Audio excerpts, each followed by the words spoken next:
अंतरिक्ष की सैर के लिए हो जाएं तैयार। 2027 में स्पेस में जाएंगी मानव अंतरिक्ष उड़ान। इसरो चीफ ने बताया क्या है प्लान। भारतीय अंतरिक्ष अनुसंधान संगठन इसरो ने वर्ष 2025 को भारत के लिए गगनयान वर्ष घोषित किया है। इसरो प्रमुख वी नारायणन ने कहा कि अब तक 7200 अंतरिक्ष मिशन पूरे हो चुके हैं और भारतीय अंतरिक्ष एजेंसी द्वारा 3000 अन्य परीक्षण अभी भी लंबित हैं। वी नारायणन ने स्पेसएक्स मिशन के पूरा होने पर खुशी जाहिर की है और कहा कि इस मिशन को पूरा करने के लिए 10 किलो ईंधन का प्रबंध किया गया था।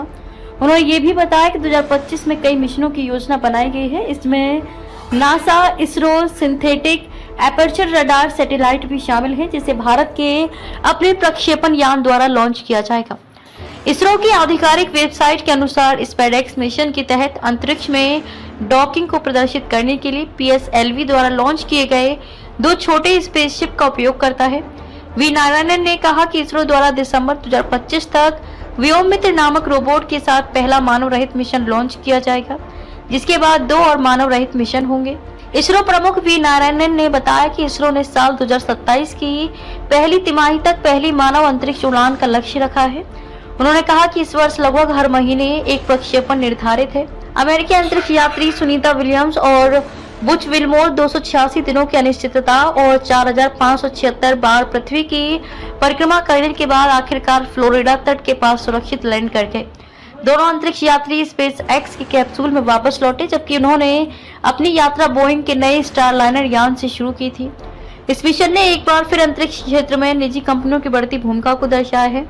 भारत में भी अंतरिक्ष क्षेत्र में निजी भागीदारी को बढ़ाने की जरूरत महसूस की जा रही है। खासतौर पर भारतीय अंतरिक्ष स्टेशन को 2035 तक तैयार करने और 2040 तक भारतीयों को चंद्रमा पर भेजने की योजना के चलते ये और जरूरी हो गया है। इसके अलावा भारत का पहला मानव युक्त अंतरिक्ष मिशन 2026 में लॉन्च होने वाला है।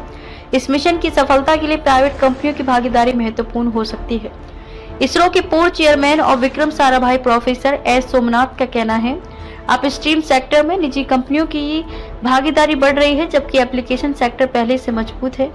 यदि भारत के मानव अंतरिक्ष मिशन को निजी क्षेत्र से जोड़ना है तो इसे आर्थिक रूप से लाभदायक बनाना होगा, तभी निजी क्षेत्र में वास्तविक विकास संभव होगा। पिछले साल सरकार ने अंतरिक्ष क्षेत्र में विदेशी निवेश FDI को लेकर नई रियायतें दी। अब सैटेलाइट कंपोनेंट्स और सिस्टम में 100% FDI, ऑटोमेटिक रूट से सैटेलाइट निर्माण और ऑपरेशन में 74% और लॉन्च व्हीकल और स्पेस पोर्ट्स में 49% तक विदेशी निवेश की अनुमति है।